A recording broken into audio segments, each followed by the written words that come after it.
আবু তালিবের তত্ত্বাবধানে ব্যবসা বাণিজ্যে তার হাতেখড়ি হলো।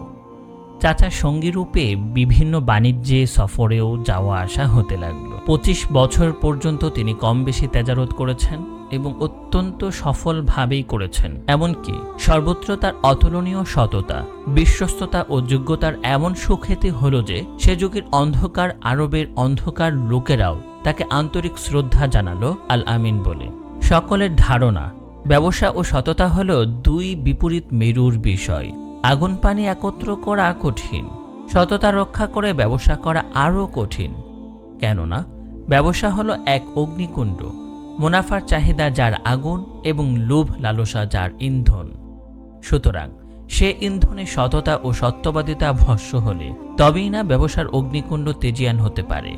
ধোঁকা ও প্রতারণার আশ্রয় ছাড়া যত বুদ্ধিমান ও কর্মদক্ষই হোক, বাজার তার মন্দা যাবে এবং ব্যবসা তার লাটে উঠবে। সোনা চাঁদি যেখানে খাতির ও ভালোবাসার মাপকাঠি, সেখানে ক্রেতা সেবার উদ্দেশ্য মুনাফা ও মুনাফিকি ছাড়া আর কি হতে পারে? মানুষ ও মনুষ্যত্বের সেই দুর্ভিক্ষকালে ধোঁকা, প্রতারণা ও মিথ্যাচারিতার স্পর্শ বাঁচিয়ে চলা এবং সততা, সত্যবাদিতা ও পবিত্রতার উপর অবিচল থেকে আল আমিন হওয়া কি সহজ কথা? তদুপরি কোন সমাজে, আরবের অন্ধকার সমাজে, যেখানে জ্ঞানের আলো নেই, আকলের রোশনি নেই, নীতি ও বিবেকের বালাই নেই, সর্বত্র অনাচার ও পাপাচারের জয়জয়কার, ন্যায় ও মানবিকতার হাহাকার, সকলে যেন দুষ্টের সেরা, এমন সমাজে, এমন পরিবেশে, এমন লোকদের মাঝে সত্য ও সততার উজ্জ্বল তারকা হয়ে জ্বলজ্বল করা এবং জীবন, যৌবন ও নৈতিকতার পূর্ণাঙ্গ আদর্শ তুলে ধরা মুহূর্তের কল্পনায়ও কি সম্ভব কারো জন্য? এমন বুকের পাটা দেখাতে পারে কোন আদমের বেটা?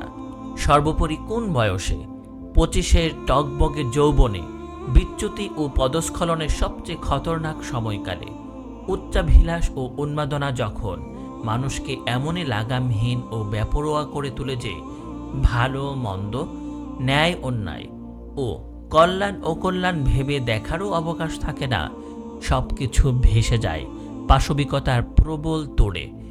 মানব পশুর তখন একমাত্র ভাবনা কোন পথে, কোন উপায়ে প্রবৃত্তির চাহিদা চরিতার্থ করা যায়, উন্মত্ত যৌবনের লালসা মেটানো যায়। যৌবনকাল বড় বিপজ্জনক কাল। যৌবন সাগর এমনই তরঙ্গ বিক্ষুব্ধ এবং প্রবৃত্তির জড়ো হাওয়ায় এমনই যে বিবেক, বুদ্ধি ও সংযম সাধনার রক্ষাপ্রাচীর একেবারে ভেঙে যায়। মুহূর্তের অসতর্কতায় কত গুণী, মহাগুণী এবং কত ঋষি মহাঋষির নৌকা ডুবেছে এ উত্তাল দরিয়ায়, কে তার হিসাব রাখে?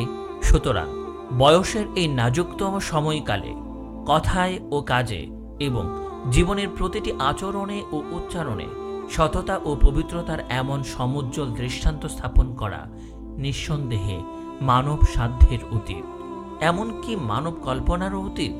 কিন্তু এখানে সবকিছু অন্য, সবকিছু অনন্য। চক্ষু যাদের আছে তারা দেখে যাও, আল্লাহর কুদরত দেখে যাও। লোকজগতে এর তুলনা খুঁজতে যেও না। নুরানি সত্তার নূর দেহ ও মৃত্তিকার ধাঁধাই হারিয়ে ফেলো না। ঊর্ধ্ব জাগতিক উদ্ভাসে আত্মসমাহিত হও এবং আল আমিনের জ্যোতির্ময় রূপ অবলোকন করো। সৃষ্টির প্রতিটি কণায় আল সাদিকের স্তুতি শ্রবণ করো। মুগ্ধ হও, অভিভূত হও, কিন্তু অবাক হও না। তিনি তো আল কুরআনের প্রতিধ্বনি, মানবকুলের মধ্যমণি এবং মানবতার সঞ্জীবনী।